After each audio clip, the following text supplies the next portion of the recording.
put the palm right down on the actual hip. From this position right over here, we would flex. And then what we would want to do is just go into hip extension without allowing the anterior superior iliac spine to leave our body.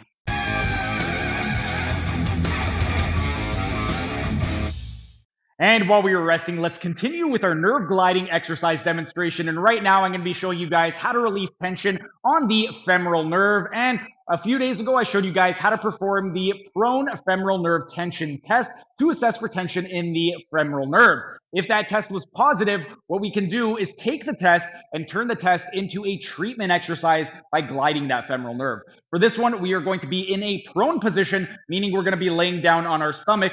And first thing that we want to do is we want to flex the knee to 90 degrees. From this position right over here, we could just keep the ankle relaxed. And the actual exercise itself, we want to go into hip extension. We want to go slight hip extension, and we are going to perform 3 to 5 repetitions. And then you want to ask yourself, are my symptoms getting better, worse, or staying the same? If your symptoms have gotten worse or stayed the same, stop immediately. There's no need to continue with the exercise. We don't want to exacerbate your symptoms.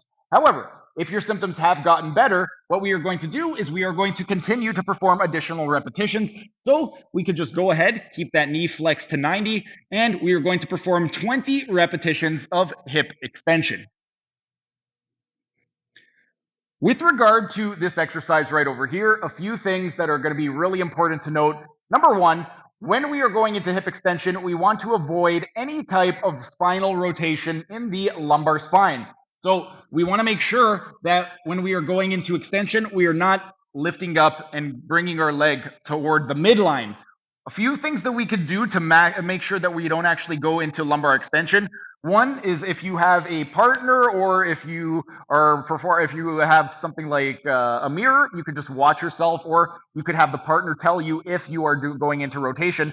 Other option is you could go ahead, you could take your palm, you could place your palm right at the ASIS, or your anterior superior iliac spine.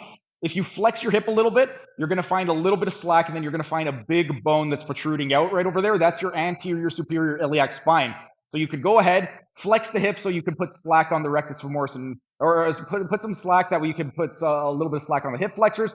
And then we are going to go and put the palm right down on the actual hip.